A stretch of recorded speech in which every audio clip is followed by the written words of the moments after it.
Hi, I'm Mike Sepso, President and co-founder of Major League Gaming. How have you seen this Call of Duty Championship evolve over the last multiple years?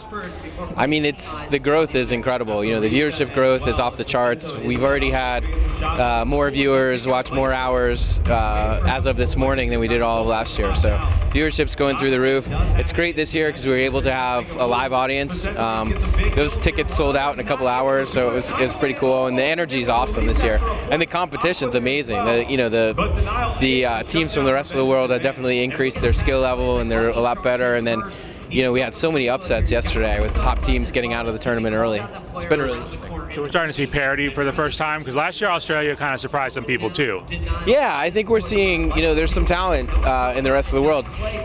Because there's a MLG Pro League in the U.S., they don't get as much kind of practice at the top level as the U.S. teams do. So I think that makes a huge difference. But they are playing more and more, and through our partnerships with groups like Gfinity and Decerto, we're building up that infrastructure in the EU.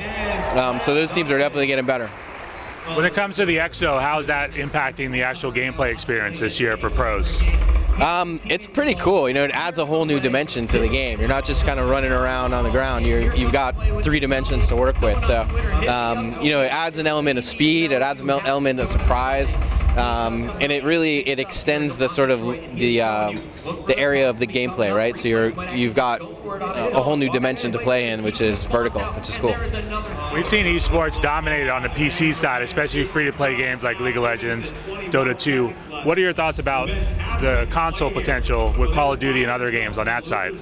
Yeah, I think we're starting to see Call of Duty on the Xbox catch up to the PC world. Certainly in the US it already has, and I think in parts of Europe like the UK and France it's huge. In Australia it's huge. We're seeing it grow really quickly in Brazil. So I think we're going to see some parity there as well. Are you seeing this as more of an entry point for the mainstream audience that can follow something like this a lot easier than a League of Legends? Yeah, I mean, Call of Duty is, it's the most successful video game franchise in the history of the industry. So there's over 20 million people playing Call of Duty, and it's been around for so long. It's such a recognized brand, and it's also, more accessible. You play it on your Xbox in your living room. It's not, you don't need a really super high-end computer to play it on and like that. So I think, especially for the North American market, it's a much easier entry point. It's also kind of easier to just be a spectator who's not necessarily a player, because you can tell what's going on. Call of Duty was also part of your X Games, your first X Games event. Talk about what impact that has had in kind of introducing more people to esports. Yeah, it's been cool. The integration with X Games opened us up to a whole new market and added some credibility. I think that we were able to make Call of Duty, MLG's Call of Duty competitions, a gold medal event at the X Games, right next to all the other action sports and racing sports and like that. So it's been great. It's opened us to a whole new market. And interestingly, it's huge at the X Games. It's one of the biggest competitions in terms of spectators, in terms of ticket sales, and these guys, the optics and phases and envies of the world are absolutely super popular with the X Games audience, so that's great too. When it comes to esports these days, they're used to selling out soccer stadiums across the street, Staples Center a couple of years ago. Do you see Call of Duty being able to fill that kind of attendance?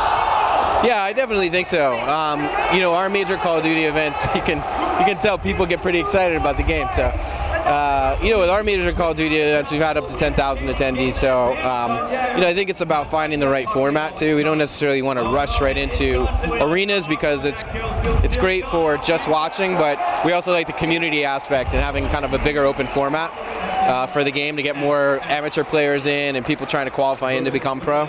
So, we have different models, but yeah, I mean, look, we'll be selling out arenas in the U.S. for Call of Duty very soon.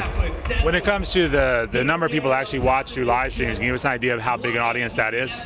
Yeah, so I mean, several million will be watching this weekend. It's pretty substantial. I mean, it's a big audience. It's comparative with other esports and with traditional sports as well at this point. Where do you see, we're 5 years into Call of Duty, where do you see it 5 years from now as an esport? You know, I think it's going to continue to be one of the fastest growing esports titles because of the support that Activision puts into it and the level of communication and interaction we have with the studios. I mean, you can already see the advances that are happening every year in terms of integrations into the game specifically for the esports community, right? Whether it's the gameplay, the weapon balance, the maps being created, the game modes, or on the broadcast side, the spectator modes and all the tools that are being built into the game to help us make the broadcast better. There's still people out there that don't quite get esports, so typically older people, but what would you tell them as to why an Activision and an Xbox invest in esports for something like Call of Duty? Sure, I think, it's a new sport, so it's primarily watched by people who are gamers and play the game, but that's starting to expand out as well. I think the most important thing is, providing this kind of competition platform is keeping people engaged with the game throughout, more than the typical game life cycle. So it's become an important business channel, right? It's an important marketing channel. But it's also a whole new extension and a brand new kind of industry that's being created inside of the larger game industry. So I think it's from a business point of view, it's still very early stage, but we're seeing unbelievable growth, and you can see that Activision is seeing it as well because they're investing quite a bit more each year into it.